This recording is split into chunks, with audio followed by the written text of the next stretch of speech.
warahmatullahi wabarakatuh. Alhamdulillahirabbil alamin wassalatu wassalam ala asyrafil anbiya'i wal mursalin wa ala alihi wa sahbihi ajma'in. Subhanaka la ilma lana illa ma 'allamtana innaka antal alimul hakim. La haula wala quwwata illa billahil aliyyil azim. Rabbi shrah li sadri wa yassir li amri wahlul 'uqdatam min lisani yafqahu qawli. Allahumma iftah 'alaina bi futuhil 'arifin bik. Allahumma ja'alna minal ladzina yastami'una al-qawla fayattabi'una ahsana. Allahumma 'allimna mimma jahilna wa anfa'na bima 'allamtana wa zidna 'ilman nafi'an ya rabbal alamin.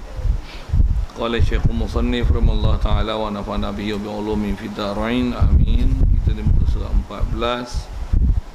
Kata Musannif rahimahullah ta'ala, dan bulu bangkai dan tulangnya dan kukunya dan tanduknya dan lainnya najis sekaliannya, tiada suci disamakan dia. Hadirin sekalian, pertama sekali marilah kita rasakan syukur, terima kasih kepada Allah Ta'ala.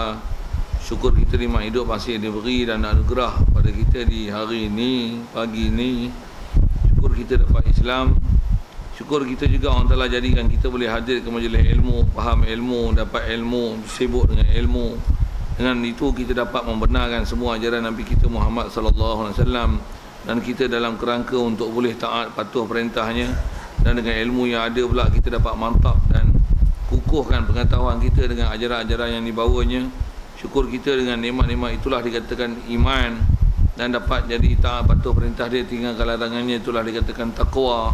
Syukur juga kesihatan, kelapangan masa diberi, dan ada keupayaan boleh hadir pagi ini, yang insya-Allah kita sambung kuliah duha kita di sini, meneruskan bacaan kitab kita daripada kitab Matlaq Badrain wa Majma'ul Bahrain, insya-Allah.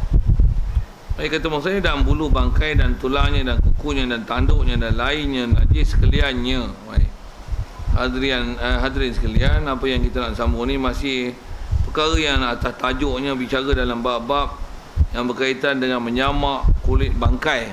Asal bicara kita situ, yang dasarnya kita dah bicara lepas, kulit binatang yang walaupun istilahnya bangkai, selain daripada binatang yang anjing, babi and the gang, saya guna bahasa macam tu, kita jumpa babing, babi, apa semua tu, hari tu anjing, babi dan keturunannya, yang tu saja yang tak boleh disamak. Jadi kalau kulit selain daripada anjing, babi dan keturunannya, kalau disamak dengan cukup syarat yang kulit tersebut tidak bau busuk sekalipun direndam dengan air, maka kulit tersebut adalah dari sisi hukumnya suci, kerana dah berubah rupa. Yang kita ada bincang bab istihalah apa-apa semua itu, dah berubah rupa daripada keadaan kulit, bahkan jadi status macam mana hukum pakaian, pasal rendam pun tak jadi busuk, sah untuk dipakai, dan istilahnya sah tersamak dan sah untuk dipakai sebagai pakaian. Baik, itu dasar yang kita bicara dulu. Jadi kita nak sambung ni satu pernyataan hukum yang walaupun dah sebut itu, cuma dia atas fakta kitabnya begini. Apa dia? Bulu bangkai, tulangnya, kukunya, tanduknya dan lainnya. Jadi lain-lain tu antaranya ialah gadingnya, apa lagi, sumbunya, apa saja daripada bangkai yang selain daripada kulit najis sekaliannya, tiada suci disamakkan dia. Jadi yang boleh disamak hanya elemen kulit sahaja, lain daripada kulit tak sah disamak. Itu kaedah kita mengikut kaedah Syafi'i, dan juga kalau ikut, seingat saya dalam bab ni ada ijma' dalam kaedah empat-empat mazhab. Satu, apa-apa yang selain daripada kulit sekalipun istilahnya telah disamak, tak sah untuk atas nama samak, pasal dia tak boleh disamak, pasal dia ialah bangkai. Yang boleh disamak hanya kulit, yang boleh disamak hanya kulit. Okay. Rasa mudah je tu. Satu yang kita juga dah bicara dulu, satu, kalau beli kulit rimau yang telah disamak, tapi bersama kulit rimau ni ada bulu rimau, jadi masih istilahnya bangkai. Jadi hang buat perhiasan cantik macam mana sekalipun, Kubur dalam rumah maksudnya simpan bangkai dalam rumah. Kalau kata tulis ayat Quran sekalipun, dari si hukum mana boleh tulis ayat Quran pada bangkai yang walaupun kulitnya sah disamak, tapi kat bulu itu kita tulis ayat Quran salah, pasal hukum menulis ayat Quran di bangkai. Dan bangkai pula tulis di bulu. Jadi kalau nak juga istilahnya cukur kalau bulu yang ada pada kulit rimau itu. Dan biasanya orang kita ni kadang-kadang dia syok dengan bulu itu, bukan dia nak kulit itu, dia bukan bermanfaat dengan kulit itu, tapi dia nak megah dan nak cantik dengan bulu itu. Itu kaedah yang salah. Pasal kaedah kita bukan dengan mencantik, kita nak manfaat daripada kulit. Bagi faham fakta-fakta ilmu tu. Satu, kalau yang memang boleh ambil bulu, tak ada masalah lah. Bulu biri-biri apa kita bicara dulu, yang memang sah untuk diambil bulu. Dan biasanya bulu biri-biri diambil daripada masa dia hidup. Binatang yang memang boleh dia makan daging dia, jadi bulu dia yang ditanggal pada masa dia hidup, memang dia bukan hukum bangkai, bahkan dia hukum suci yang boleh dipakai untuk dibuat pakaian. Baik. Jadi yang ni daripada bangkai, yang bulu, tulang, kuku, tanduk, itu lah, tanduk ni gading lah, selalu orang duk megah dengan gading gajah, sumbu badak, semua itu adalah bangkai, tiada sah untuk disamakkan dia. Okay. Dan dikedaki dengan bangkai binatang adalah yang hilang hidupnya dengan ketiadaan sembelih yang dimutabarkan pada syarak. Baik. Nak sambung ni kalau ikut dia sebut tentang bahas bangkai lah. Apa dia bangkai? Bangkai dikendaki dengan bangkai adalah binatang yang hilang hidupnya. Maksud hilang hidup ni hilang roh dia, hilang nyawanya. Jadi untuk nama bangkai mesti binatang yang hilang roh, hilang nyawa, hilang hidup dengan ketiadaan sembelihan yang dimuktabarkan pada syarak. Binatang yang hilang nyawa, hilang yang mati, hilang roh, hilang nyawa. Yang hilang nyawa itu, habis nyawa dia dengan tiada sembelihan yang dimuktabar syarak. Itu fakta hukum dia. Apa maksud hilang roh dengan sembelihan yang tidak dimuktabarkan syarak? Ada dua perkara itu. Pertama adalah sembelihan itu sendiri. Yang kedua, pastikan sembelihan itu daripada binatang yang memang sah untuk disembelih. Binatang yang memang sah untuk disembelih. Satu, buaya. Boleh makan buaya? Betul sah tak buaya kita sembelih buaya? Bangkai walaupun disembelih. Pasal apa? Buaya ni tak sembelih pun bangkai, sembelih pun bangkai. Taklah dengan sembelih maka tak jadi bangkai. Ni tak? Satu, kadang-kadang ada orang buat kaedah-kaedah perubatan. Dia kata jangan takut tuan-tuan, antara formula saya ni buaya, tapi buaya jangan takut buaya yang saya dah sembelih. Ada pula macam mana pun dari sikit dah berubat. Ada kita bicara dulu sikit bab berubat. Rasanya bab berubat, sah berubat dengan najis jika tidak ada benda suci yang suci. Benda suci itu menepati macam mana benda najis, sah berubat. Tapi jangan tak tahu najis adalah tetap najis. Taklah dengan sembelih buaya maka buaya jadi tak bangkai. Tidak. Jadi maksudnya bila dia jadi bangkai, kalau katalah minyak urut dan sebagainya yang dibubuh, formulasi dia antaranya ialah buaya yang telah disembelih, tetap minyak itu dia adalah minyak bangkai. Jadi kalau nak sembahyang kena bersihkan dia, pasal sembahyang tak boleh ada elemen-elemen najis. Yang tu yang bab-bab yang nak fakih tu, nak reti tu. Baik. Jadi mana-mana binatang yang memang tak sah untuk dimakan sekalipun disembelih, itu adalah hukumnya bangkai. Pasal itu dipanggil sembelihan yang tak dimuktabar pada syarak. Baik, contoh dia beri seperti sembelih binatang yang tiada dimakan. Binatang yang kita tak boleh makan, tapi binatang tu disembelih. Nama binatang tu bangkai walaupun sembelih. Okey. Contoh diberi seperti himar. Apa himar? Bahasa kita panggil apa? Keldai. Keldai boleh makan. Keldai keldai tak boleh, antara binatang tak boleh makan. Antara binatang tak boleh makan adalah keldai. Keldai tak boleh makan. Jadi kalau sembelih juga bangkai. Tak sembelih pun mampus bangkai. Cuma kalau katalah macam ni, katalah keldai ni dia cedera, kesian dia. Untuk kita nak bagi dia mati cepat, pasal kesian dengan penderitaan dia sakit, katalah gitu kan. Apa kaedah kita nak cepatkan dia mati? Sembelih dia. Sembelih pun bangkai. Untuk tembak boleh. Pasal nak matikan dia kan. Macam mana pun kaedah syarak macam mana, biar dia mati gitu je pun tak apalah. Bahasa orang tua-tua dulu apa, mati beragan. Mati beragan kan? Mati beragan gitu. Itu tak faham beragan tu, syarah lain lah. Tapi maksudnya biar dia mati gitu je lah. Kita tak sembelih apa pun boleh. Biarlah, pasal tak disyariatkan untuk kita sembelih. Sembelih ni adalah syariat untuk binatang-binatang yang kalau kita dia boleh dimakan, dan supaya tak jadi bangkai dan sah dimakan, barulah ada pensyariatan sembelih. Jadi sebenarnya binatang-binatang yang tak disuruh sembelih, kalau sembelih pun masih jadi bangkai. Macam mana pun kalau katalah isu supaya dia ni mati, tak menderita sakit, untuk supaya kita kesian, tak timbul belah ihsan, kesian dia menanggung sakit tu, fire je, fire kita tembak dia. Kalau tembak lah, ni nak tembak senapang pun tak ada, katok dia bagi mampu cepat sikit, kesian juga tak tu. Biarlah dia mati beragang itu, biarlah tu. Nak sebut tentang tu, adakah antara kaedah matikan dia tu dengan cepat, dengan sembelihkan dia supaya mengurangkan penderitaan? Saya dia ngaji tu, guru dia sebut tak adalah, biar dia mati tu. Biar, katalah kucing dah terteruk kan, penyakit macam-macam ke apa, dia kita kesian tengok, alah kesian kucing ni nak mati, tapi tak mati-mati lagi, tapi sembelih dia ni dah, betul apa?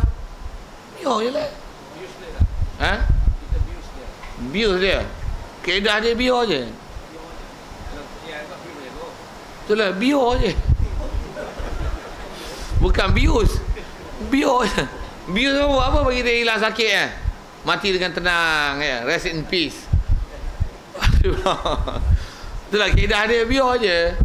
Pasal kita tak ditaklifkan. Lagipun dia memang mati, biarlah dia mati macam mana proses dia mati biasa. Tu perasaan kita kesian di atas mati dia, yang kita nampak macam menderita sakit lah kan, bahasa dia gitu. Untuk kalau kita tembak, awak tembak tak sakit? Untuk sembelih tak sakit? Nak kata bukan kaedah kita menghilangkan penderitaan dia dengan cepatkan mati dengan sembelih atau menembak dia. Untuk kaedah dia macam mana? Ya, dia mati. Jadi tak disuruh kita cepatkan mati tu dengan kita buat satu tembak dan sebagainya. Kalau dia proses dengan naturally dia mati macam tu, biar je. Kalau ada dalam kaedah syarak yang disuruh kita cepatkan mati dia, yang kita pula binatang tu pula binatang yang disuruh kita bunuh, tu ada cepatkan mati dia.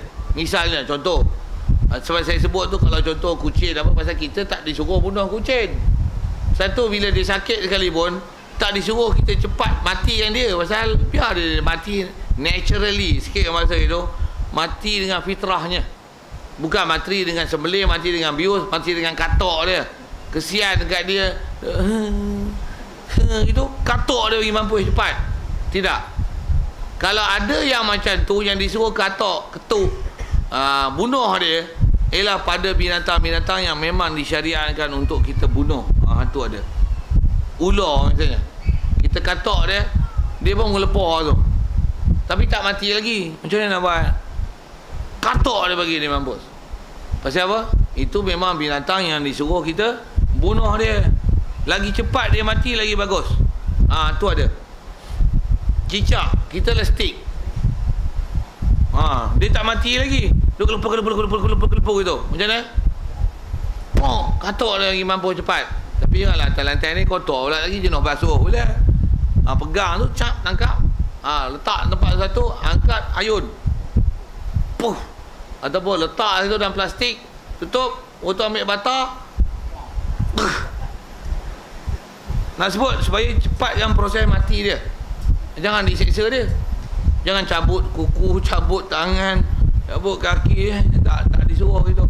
Pasal binatang tu walaupun sunat dibunuh, disuruh kita apa? Iza qataltum fa'ahsinul qitlah.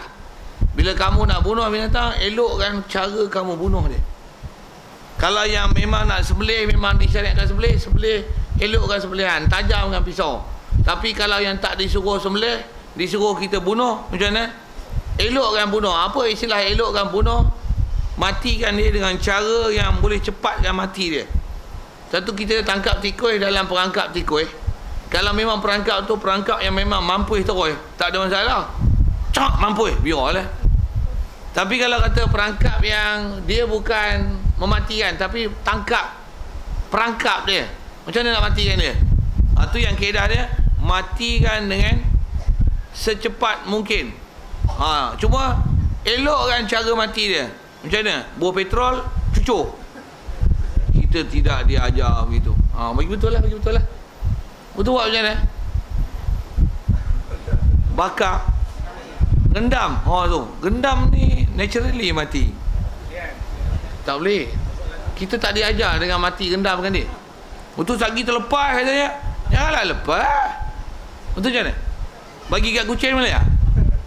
Lepas kucing jauh kucing pula, kucing yang mendikus lah. Jangan kucing yang tidur tu. Kucing macam Garfield. Garfield kucing kan? Kucing tidur. Sikit-sikit kan bahasa itulah. Garfield tahu tak? Garfield tahu kan? Budak-budak ni betul tak tahu. Semua alam kartun. Betul tak Garfield? Saya senyum tu saya faham lah, tak mengaku tak apa. Saya psikologi tinggi sikit, saya faham sikit lah tu. Apa saya nak sebut ni. Jadi kucing ni carilah kucing yang boleh bunuh tu kan. Macam mana pun, apa cara lain selain pada rendam dalam air? Katok lah, nak katok macam mana. Tu ambil, cari akal lah sikit.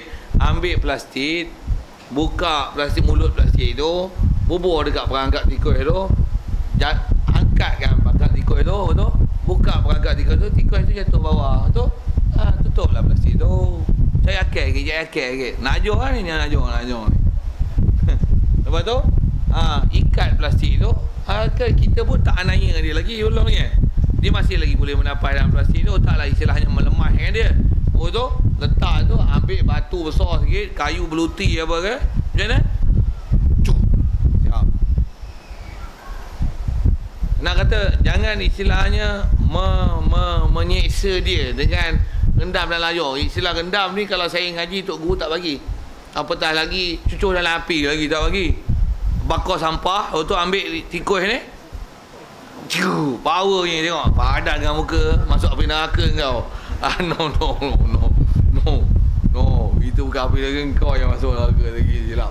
Pasal kita tak diajar dengan matikan binatang itu. Satu, kita disuruh, kalau binatang yang tak disuruh sembelih, cuma bukan kaedah dia sembelih. Cuma orang tak sembelih, tikus orang tak sembelih lah. Macam mana pun, tu hibar tadi, tak sembelih lah. Apa-apa binatang yang tu nak matikan dia bukan sembelihan. Cuma apa kaedah boleh cepat mati dia. Satu, kalau katok lah. Kalau pancung lah. Kalau kerat lah. Katan lah. Apa seumpamanya. Macam mana pun binatang ni, cara paling baik pancung lah. Kalau boleh pancung. Ambil tikus tu, pegang macam mana? Cup. Kalau boleh macam tu. Nak pegang tikus kat tu, geli kat tu Itu macam mana? Tu gunakan kaedah tadi lah. Siap. Boleh rasanya? Faham rasanya? Kalau kesian, tak usah lah tangkap, biar dia beliau lagi gemuk. Tu ayat istihzah lah tu kan. Ayat main lah tu. Kesian lah, carilah orang yang tak ada kesian di situ. Macam mana pun, adakah disuruh kesian pada binatang-binatangnya tu? Tak, kita tu yang kata, kita mesti bertindak mengikut kaedah syarak. Siapa yang memang disuruh bunuh, kita disuruh bunuh. Satu sebut tengok masalah kesian. Asal nak sebut tentang kesian. Kita disuruh kesian pada benda yang disuruh kesian. Kita disuruh tak kesian pada benda yang tak disuruh kesian. Jadi mesti tindakan kita di atas tindakan syarak. Satu, kalau katalah kita ada kesian di situ, jadi berilah pada orang yang tak ada kesian untuk melaksanakan dia. Macam mana pun, adakah disuruh kita kesian kan? Kesian tu macam ni lah kan? Tikus disuruh bunuh kan? Dapat dalam perangkap tu, abang janganlah bunuh tikus tu, kesian tikus tu bang. Abang janganlah. Ada je macam tu. Betul. Bunuh bang, tapi saya tak boleh tengok, abang bunuh lah. Itu ayat dia. Nak sebut kita disuruh kesian pada benda yang tak disuruh kesian. Disuruh kesian benda yang disuruh kesian. Benda tak disuruh kesian jangan dia kesian. Boleh? Faham? Satu apa lagi contoh? Asal saya nak sebut tadi, tang bunuh-bunuh tu lah. Jadi yang mana memang tak disuruh kesian, tak payah kesian lah. Makan racun ni kalau ikut antara kaedah yang istilahnya dipanggil naturally lah. Kalau saya ngaji Tok Guru sebut itu, kalau saya pun, saya punya fitrah saya rasa gitu.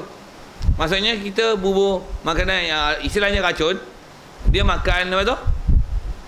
Dia makan, dia mati. Bukan kita bunuh dia, dia makan, dia mati. Dia yang makan, hantar dia lah.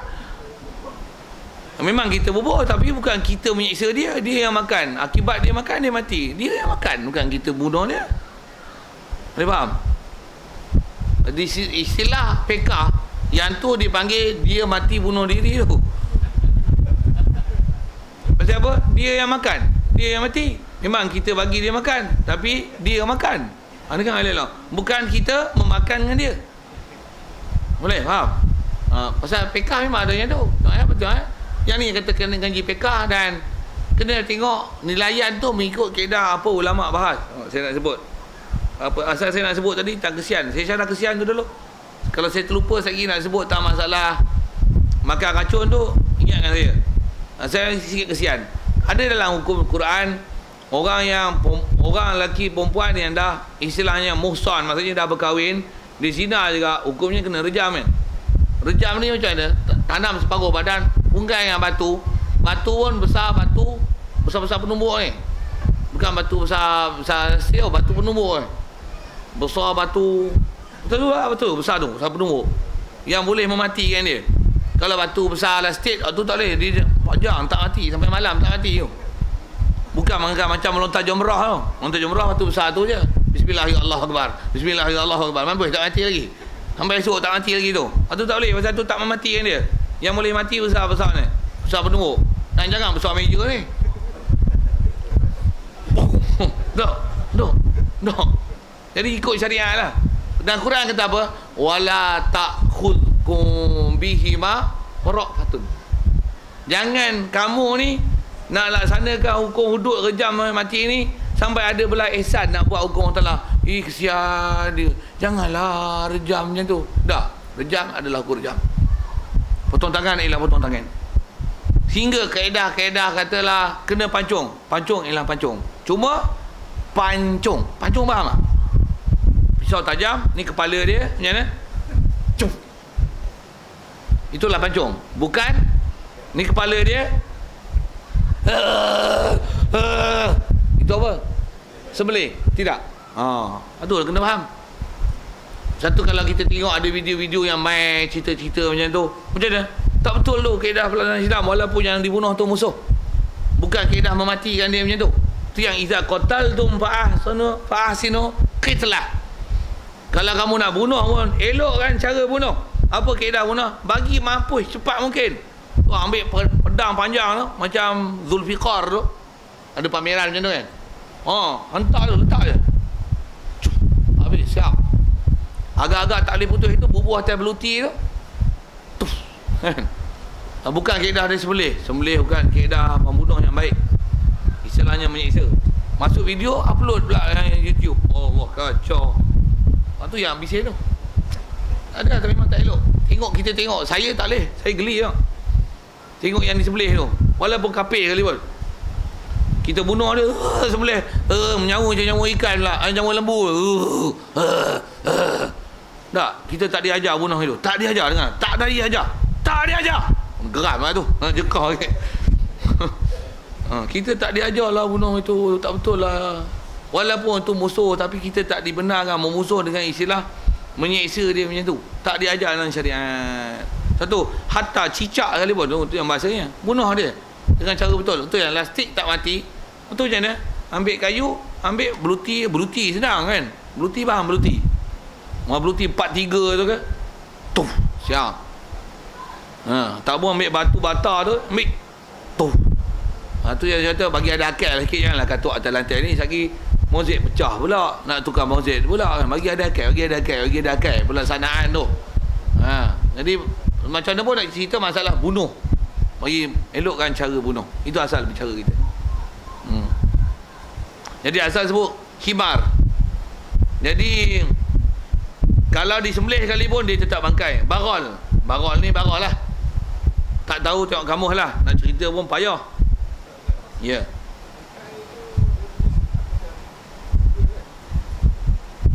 Keldai ke?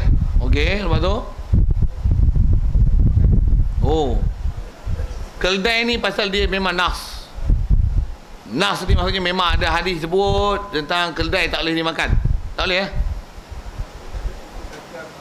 dia bukan macam tu. Nak kira tak ada kuku tajam. Ada banyak binatang yang kadang tak ada kuku tajam. Pasal dia kaedah binatang ni yang memang datang daripada nas, tak boleh lah. Bila tak ada nas menentukan dia ni tak boleh, barulah dilihat ciri-ciri lain. Antaranya dia cari makan dengan menggunakan kekuatan kuku ataupun paruh ataupun gigi. Baru dilihat ciri-ciri tu. Kalau ciri itu tak ada, macam mana nak nilai lah? Yang tu yang kena tengok mastatabatul arab fahuwa halal. Mana yang istakrahatul arabu fahuwa haram. Baru tengok ada Arab kata halal, Arab kata haram. Tu pun Arab kena tengok Arab yang fitrah, yang selimah, bukan Arab kebulok. Itu kot bahasanya. Macam pasal fiqh dah ada penelitian ulama' bab tu.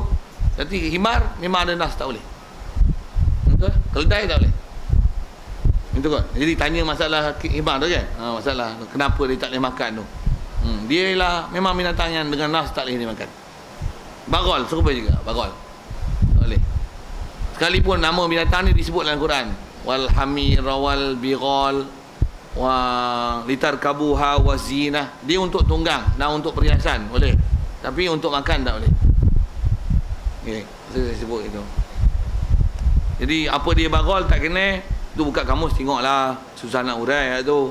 Okey, macam mana pun dia spesies keldai dan spesies barol. Kalau ada pun bahasa Jawi sikit, jangan terkecoh sikit, nak syarah ke binatang tu. Dalam bahasa Arab, keldai dia dipanggil himarul ahli.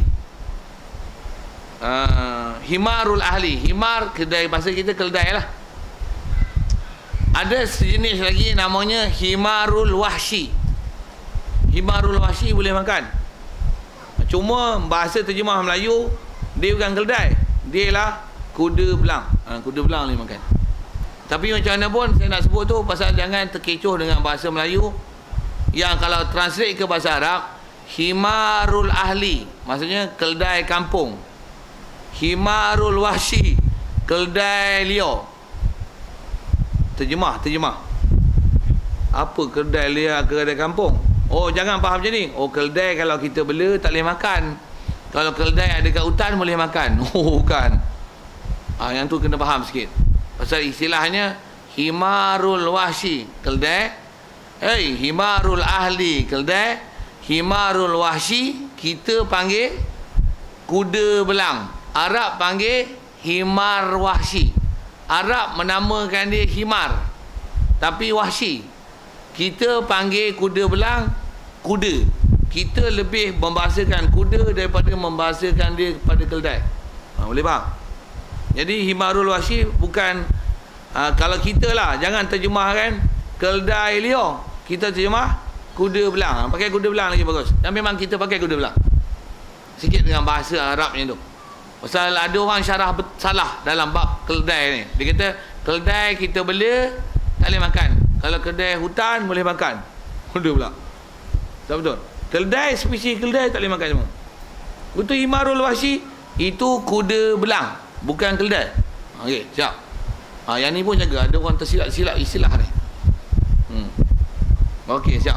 Macam mana pun nak sebut binatang tak boleh dimakan walaupun disembelih, dia adalah bangkai. Itulah asal kita nak faham.